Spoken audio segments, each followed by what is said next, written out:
आज हम BLI 221 पढ़ना स्टार्ट कर रहे हैं, लेकिन उससे पहले मैं एक वार्निंग देना चाहती हूँ। अगर आप BLI 221 को अच्छे से नहीं पढ़ेंगे ना, तो आगे आने वाले बहुत सारे सब्जेक्ट समझना मुश्किल हो सकता है। और इसका रीज़न भी है। जब हम 10th से 11th या 12th से ग्रेजुएशन में आते हैं, तब हमारे पास पिछले सब्जेक्ट का थोड़ा बहुत आइडिया होता है, लेकिन लाइब्रेरी एंड इंफॉर्मेशन साइंस के बारे में हमने पहले कभी पढ़ा नहीं होता है। इसीलिए स्टार्टिंग में कन्फ्यूज़न होना बिल्कुल नॉर्मल है।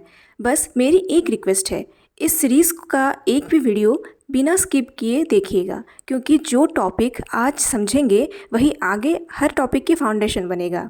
चलिए, अब एक सिंपल सा सवाल, आपके हिसाब से लाइब्रेरी क्या होती है? अगर मैं ये क्वेश्चन 10 स्टूडेंट को पूछूं, तो शायद 9 स्टूडेंट बोलेंगे जहां बुक्स रखी होती हैं। और ऑनेस्टली पहले मुझे भी यही लगता था, लेकिन BLIS हमें बताता है कि लाइब्रेरी सिर्फ बुक रखने की जगह नहीं होती, बल्कि लाइब्रेरी एक वह जगह होती है जहाँ पर इंफॉर्मेशन को स्टोर किया जाता है, प्रोसेस किया जाता है, और उनको वो इंफॉर्मेशन की ज़रूरत होती है वह पहुँचाया जाता है। लाइब्रेरी के बारे में तो हमने समझ लिया, लेकिन आपने कभी सोचा है कि ये लाइब्रेरी का नाम आया कहाँ से, या ये वर्ड किस लैंग्वेज से लिया गया है? ये छोटा सा पॉइंट है, लेकिन एग्जाम में बहुत बार पूछा जा चुका है। देखिए, आप ये पेज में देख सकते हैं, the word library originates from the Latin word liber. इसका मतलब है ये लाइब्रेरी जो वर्ड है, ये लीबर एक लैटिन लैंग्वेज है, वो वर्ड से आया है, जिसका मतलब है बुक। फिर बाद में ये इवॉल्व होके लाइब्रेरिया बना, जिसका मतलब है ए प्लेस फॉर बुक, मतलब एक बुक रखने की जगह। उसके बाद बना लाइब्रेरियम, जिसका मतलब है अ चेस्ट ऑफ बुक। हम दूसरे लैंग्वेजेस की बात करें, जैसे संस्कृत और हिंदी की, उसमें कहते हैं पुस्तकालय, पुस्तक मतलब बुक, और आलय मतलब हाउस और प्लेस, जैसे कि आप सब जानते होंगे। उसी तरह ग्रीक में लाइब्रेरी को बिब्लियोथेका कहते हैं। बिब्लियन का मतलब होता है बुक, और थेके का मतलब होता है केस और बॉक्स। अब अगर हम डेफिनेशन की बात करें, library is defined as a curated collection of information resource such as books, journals, digital files and media that made accessible to defined community for reference and borrowing. अब एक और इम्पोर्टेंट क्वेश्चन, अगर आपको कोई पूछे कि फादर ऑफ लाइब्रेरी साइंस कौन है, तो उसका आंसर है डॉक्टर SR रंगनाथन। अब सिर्फ ये नाम याद मत करिए, ये भी समझिए कि इन्हें इतनी इम्पोर्टेंस क्यों दी जाती है। जैसे मैथमेटिक्स में आर्यभट्ट का नाम आता है, फिजिक्स में न्यूटन का नाम आता है, वैसे ही लाइब्रेरी साइंस में पहला नाम आता है डॉक्टर SR रंगनाथन का। इन्होंने लाइब्रेरी साइंस को एक नई डायरेक्शन दी थी, और सबसे फेमस कंट्रीब्यूशन दिया था 5 लॉज ऑफ लाइब्रेरी साइंस। इनके बारे में हम आगे डिटेल्स में पढ़ेंगे। फिलहाल बस इतना याद रखिए कि एग्ज़ाम में इनका नाम बहुत बार पूछा जाता है। अब एक और इम्पोर्टेंट नाम याद रखिए, मेलविल डेवे। इनका कंट्रीब्यूशन भी लाइब्रेरी साइंस में बहुत बड़ा है। उन्होंने बुक्स को सिस्टमेटिकली अरेंज करने के लिए एक सिस्टम बनाया था, जिसे हम डेवी डेसिमल क्लासिफिकेशन यानी DDC के नाम से जानते हैं। इस सिस्टम में हर सब्जेक्ट को एक अलग नंबर दिया जाता है, जिससे लाइब्रेरी लाखों बुक्स होने के बावजूद भी कोई एक बुक को आसानी से ढूंढा जा सकता है। इसी कंट्रीब्यूशन की वजह से मेलविल डेवी को फादर ऑफ मॉडर्न लाइब्रेरीशिप कहा जाता है। एक बात हमेशा याद रखिए, फादर ऑफ लाइब्रेरी साइंस हैं डॉक्टर SR रंगनाथन, और फादर ऑफ मॉडर्न लाइब्रेरियनशिप हैं मेलविल डेवे। बहुत सारे स्टूडेंट्स एग्जाम में दोनों नामों को उल्टा लिख देते हैं, मतलब इन दोनों के नामों में कंफ्यूज हो जाते हैं। इसे अपने दिमाग की लाइब्रेरी में बहुत अच्छे से सेट कर लीजिए। अच्छा, एक सवाल, आज हम लाइब्रेरी में जाते हैं तो क्या क्या देखते हैं? हम देखते हैं books, computers, internet, e-book, digital library, सब कुछ अवेलेबल होता है। लेकिन क्या लाइब्रेरी हमेशा से ही ऐसी थी? बिल्कुल नहीं। सोचिए ज़रा, एक ऐसा टाइम था जब ना पेपर था, ना पेन था, ना ही प्रिंटिंग प्रेस थी। तो उस टाइम लोगों को अपना नॉलेज संभाल कर कैसे रखते होंगे? बस यही से शुरू होता है इवोल्यूशन ऑफ लाइब्रेरी। इवोल्यूशन का मतलब है समय के साथ धीरे धीरे बदलाव या डेवलपमेंट होना, और इसी डेवलपमेंट को हम इवोल्यूशन ऑफ लाइब्रेरी कहते हैं। लाइब्रेरी का इवोल्यूशन मेनली 4 स्टेजेस में हुआ था, जैसे ancient period, medieval period, modern period and digital age, जिस एज में हम लाइब्रेरी को अभी देख रहे हैं।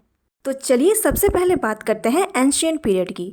हज़ारों साल पहले जब पेपर ही नहीं था, तब लोग अपनी नॉलेज को लिख कर रखते थे। उन्हें भी पता था कि अगर हम नॉलेज को लिखकर नहीं रखेंगे तो धीरे धीरे वो ख़त्म हो जाएगी। इसीलिए उस समय उन्होंने अलग अलग चीज़ों का यूज़ करते थे अपने नॉलेज को स्टोर करने के लिए, जैसे मिट्टी की तख्तियाँ, टैबलेट्स, ताड़ के पत्ते मतलब पाम लीव्स, और बाद में हैंड रिटन मैन्युस्क्रिप्ट्स यानी हाथ से लिखी हुई पुस्तकें आने लगी। यहीं से लाइब्रेरीज़ की शुरुआत हुई। उस टाइम लाइब्रेरी का मेन पर्पस बुक इशू करना नहीं था, बल्कि नॉलेज को फ्यूचर जनरेशन के लिए सेफ रखना था। यानी अगर किसी राजा ने, किसी विद्वान ने या किसी धार्मिक गुरु ने कुछ इम्पोर्टेंट लिखा है तो वो आने वाली जनरेशन्स भी कैसे पढ़ सकें, इसी सोच ने लाइब्रेरी की फाउंडेशन रखी।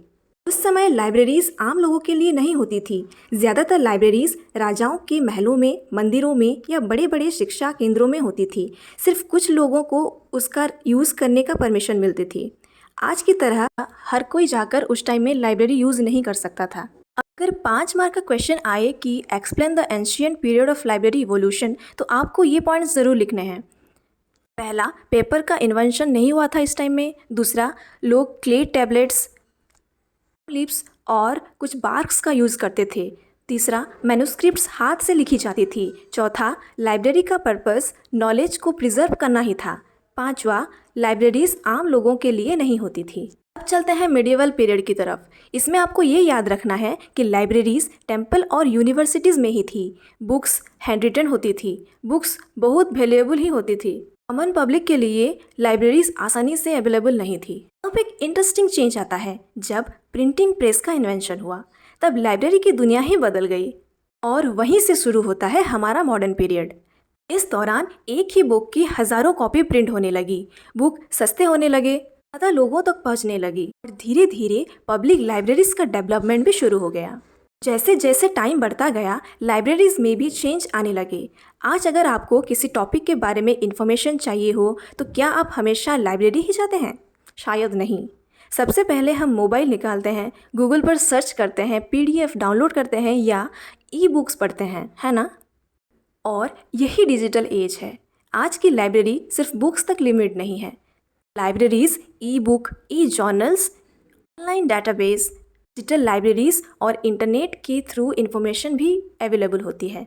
मतलब अगर आप घर पर बैठे हो और किसी बुक की डिजिटल कॉपी अवेलेबल है तो बिना लाइब्रेरी जाए भी उसे पढ़ सकते हो। यानी लाइब्रेरी का पर्पस वही है, नॉलेज देना। बस तरीका ही बदल गया है। चलिए सिर्फ 30 सेकेंड में पूरा इवोल्यूशन पर हम रिवाइज कर देते हैं जो हमने अभी पढ़ा है। पहला है एंशियंट पीरियड। इसमें शॉर्ट पॉइंट है, पेपर नहीं था, क्ले टैबलेट्स और पाम लीव्स का यूज़ होता था। दूसरा है मिडिवल पीरियड, जिसमें हैंड रिटन बुक्स और लाइब्रेरीज मेनली टेम्पल्स और यूनिवर्सिटी में ही थे। मॉडर्न पीरियड, प्रिंटिंग प्रेस आया और पब्लिक लाइब्रेरीज का डेवलपमेंट हुआ। Digital age, e books, internet और डिजिटल लाइब्रेरी का ज़माना आ गया। अच्छा, अब क्लास ख़त्म करने से पहले देख लेते हैं कि इस टॉपिक से एग्ज़ाम में क्या क्या मतलब कौन कौन से टाइप के क्वेश्चन आते हैं। सबसे पहला है define library.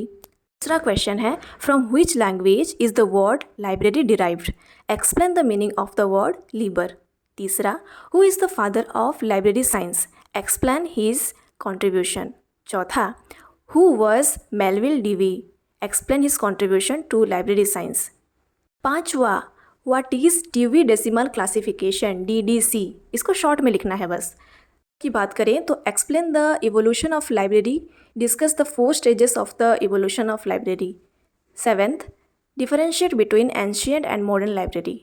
8th, explain the feature of digital age in the development of libraries. And 9th, how was the library evolve from ancient period to digital age. तो दोस्तों, अगर आपको क्लास इजी लगी और कुछ नया सीखने को मिला तो वीडियो को ज़रूर लाइक करिए। और अगर BLIS की कंप्लीट प्रिपरेशन सिंपल लैंग्वेज में करना चाहते हैं तो द इन्फोस्फीयर को ज़रूर सब्सक्राइब करके बेल आइकन को प्रेस कर दीजिए, क्योंकि इस सीरीज़ में हम BLI 221 से लेकर BLIE 229 तक के हर सब्जेक्ट को इसी तरह स्टेप बाय स्टेप और एग्ज़ाम ओरिएंटेड तरीके से अच्छे से पढ़ने वाले हैं। मैं आपसे नेक्स्ट वीडियो में मिलूँगी। तब तक के लिए keep learning and keep growing.